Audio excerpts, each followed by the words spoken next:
আলহামদুলিল্লাহ। সকলে ঈশার নামাজ পড়বেন। ঈশার নামাজ পড়ার পরে 2 রাকাত করে তারাবির নামাজ আদায় করবেন। এই তারাবির নামাজ পড়ার নিয়ম হলো যে আমি 2 রাকাত তারাবির নামাজ পড়ার নিয়ত করতেছি, আর যদি নাও বলেন তাতেও হবে, আল্লাহু আকবার বলে দাঁড়িয়ে যাবেন।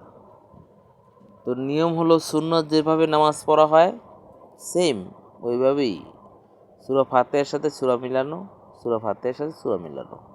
যদি ইমাম সাহেবের পিছনে পড়েন তাহলে শুধু সুবহান রাব্বিয়াল আজিম বলবেন রুকুতে, আর সেজদায় বলবেন সুবহান রাব্বিয়াল আলা। আর যদি একা একা পড়েন তো 2 রাকাত করে সূরা ফাতিহার সাথে যে কোনো একটা সূরা মিলাবেন। এরকমের 2 রাকাত করে পড়তে পড়তে 8 রাকাত, 10 রাকাত, 20 রাকাত পর্যন্ত পড়া যায়। তো অনেকে 8 রাকাত পড়ে, অনেকে 20 রাকাত পড়ে। আপনি যত পড়বেন অতই লাভবান, কারণ এই সময় নফল ইবাদত ফরজের এরকম সুন্নতের মান দেওয়া হয়, আর সুন্নতকে ফরজের মান দেওয়া হয়, আর ফরজকে 70 গুণ বাড়িয়ে দেওয়া হয়। দান সদকা, রোজা।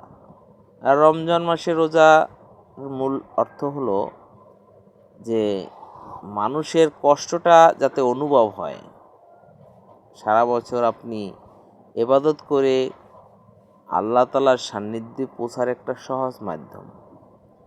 রমজান মাসে ইবাদতে ভ্রাতৃত্ব সুলভ আচরণ হয়, বন্ধুত্ব হয়, সকলের সাথে এরকমের মহব্বত পয়দা করার জন্য যখন কেউ কাউকে ইফতারি করায় ভালোবাসা পয়দা হয়। আর সবচেয়ে বড় জিনিস হলো আল্লাহ তাআলা নিজে খান না, বান্দা একটা মাস যদি একটু কষ্ট করে কম খান তো আল্লাহ খুব খুশি হন, আর এটা জাহান্নামের আগুনের ঢাল স্বরূপ। তাই রমজান মাসে রোজা রাখা সকল মুসলমানের জন্য ফরজ। আর এটা কোরআনে আছে যে তোমরা 30 রোজা রাখো। আর রমজান মাসে রোজা রাখবেন, রোজা রেখে আল্লাহর সন্তুষ্ট হাসিল করার চেষ্টা করবেন, তাতে জাহান্নামের আগুন থেকে মুক্তি পাওয়া যাবে। আর ইবাদতে নফসের গোলামি থেকে বাঁচা যায়। আর আপনি যদি ইবাদত করেন, রমজানে রোজা রাখেন, তারাবির নামাজ পড়েন, আর অন্য ইবাদত বেশি করতে পারেন, তো আল্লাহ সুবহানাহু ওয়া তাআলা আপনার উপর খুশি হবে। আর এ সময়ে যদি কেউ দাওয়াতি আমল করতে পারে তা তো আরও উত্তম। বিশেষ করে যারা হোটেল রেস্তোরাঁর ভিতরে আছেন, আপনারা চেষ্টা করবেন দোকানপাট বন্ধ রাখতে, কারণ এ সময় দিনের বেলা আপনারা যদি খোলা রাখেন, অনেকে রমজানে রোজা রাখে, আর আপনি এটা করার কারণে অনেক মানুষ এতে ক্ষতি হয়। তাই রমজান মাসে রেস্তোরাঁ দোকানপাট বন্ধ রাখার চেষ্টা করি।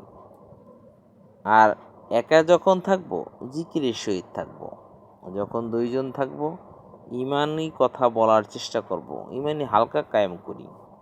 মসজিদে হোক, বাসায় হোক, বাজারে হোক, ঘাটে হোক, মাঠে হোক, সর্বাবস্থায় ইমানি হালকা কায়েম করার চেষ্টা করা। আর আল্লাহ তাআলাকে রাজি খুশির জন্য সকলে রোজা রাখতে চেষ্টা করি।